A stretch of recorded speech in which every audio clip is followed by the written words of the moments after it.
Picture this: a single pipeline stretching almost 6,000 kilometers across 13 West African countries, carrying natural gas from Nigeria all the way to Morocco and then onward to Europe. It is one of the most ambitious energy projects ever imagined on the continent. The Nigerian-Morocco gas pipeline, also known as the African Atlantic Gas Pipeline Project, valued at around $25 billion. It's being promoted as a project that could reshape Africa's energy future. But behind the excitement lies a bigger question. Is this a bold leap forward for Africa, or just another grand project that may never deliver on its promises? In September 2025, Morocco's National Office of Hydrocarbons and Mines announced that the project had made major progress. The engineering and environmental studies are complete, the route is finalized, and officials say the project is ready to move ahead. The first phase, worth about $6 billion, will run from Nador in northern Morocco to Dakhla in the south, near Western Sahara. This section will cover almost the entire length of Morocco's Atlantic coast.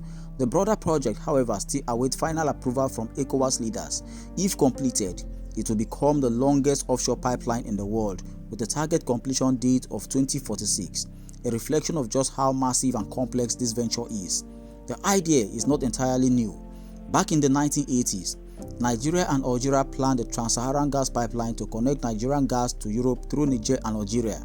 The project never materialized, defeated by high cost, security threats, and shifting global politics. The Nigerian-Morocco gas pipeline revives the old dream, to link Africa's gas reserve to Europe's hungry market. Supporters say the pipeline will transform West Africa by creating jobs, attracting investment, and strengthening regional cooperation. By connecting Nigerian gas fields to Morocco and Europe, it promises new market for Nigerian gas, shared infrastructure for 13 countries, and a reliable supply route for Europe industries. It is designed to carry up to 30 billion cubic meters of gas each year, linking it to existing systems like the West African gas pipeline that already runs from Nigeria to Ghana. Advocates see it as a game changer that could power industries and homes across the region. But not everyone is convinced. Critics argue that the project could become a financial burden rather than a blessing. Despite announcements and completed studies, large sections of the pipeline still lack funding and official approvals. Costs are rising, and financial responsibilities are splitted among Nigeria, Morocco, and European partners. The pipeline's route, crossing over a dozen countries, poses serious security and political challenges. Unstable regions, territorial disputes, and complex coordination between governments that could lead to costly delays. Some African experts believe that instead of chasing mega projects designed mainly for export, the focus should be on fixing local energy networks and investing in cross-border electricity systems that serves African market first. They argue that the African Continental Free Trade Area offers a better framework for regional cooperation and long-term energy security. Nigeria's energy gap remains staggering. More than 600 million people in sub-Saharan Africa live without electricity. In many places, families rely on wood, charcoal, or expensive diesel generators. Meanwhile, Africa's vast gas reserves remains largely untapped, making up only a small share of the continent's total energy use. Supporters of the pipeline hope it will help bridge this divide, while critics question whether it's really designed to serve African homes or simply Europe's energy needs, especially after the war in Ukraine disrupted gas supply from Russia.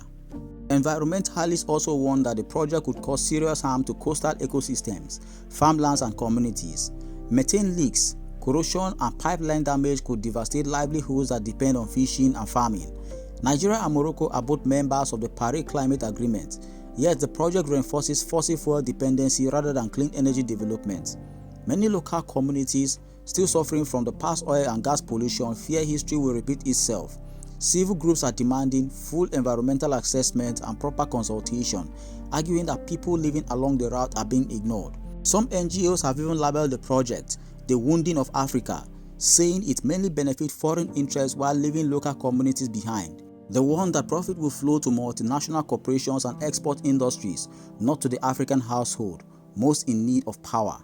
They also question whether Africa should continue investing billions in fossil fuel pipelines when renewable energy offers a cleaner, more sustainable path forward. For European nations, the pipeline represents something else, a strategic lifeline. It offers an alternative to the Russian gas, strengthening Europe's energy security.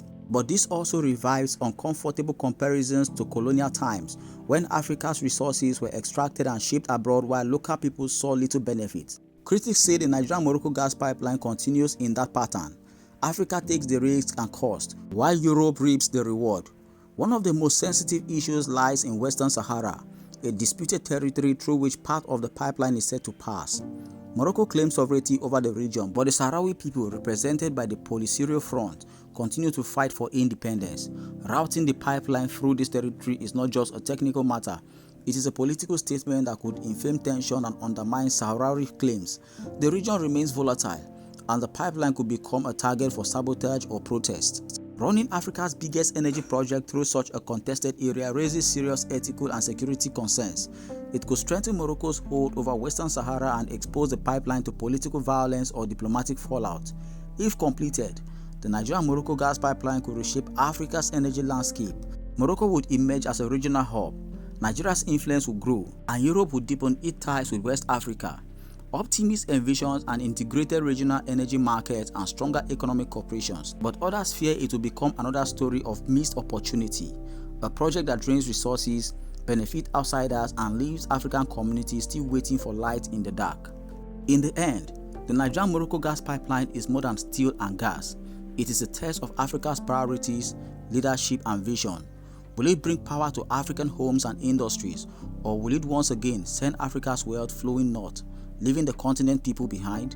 The answer will shape not only Africa's energy future, but its sovereignty and identity in the decades to come.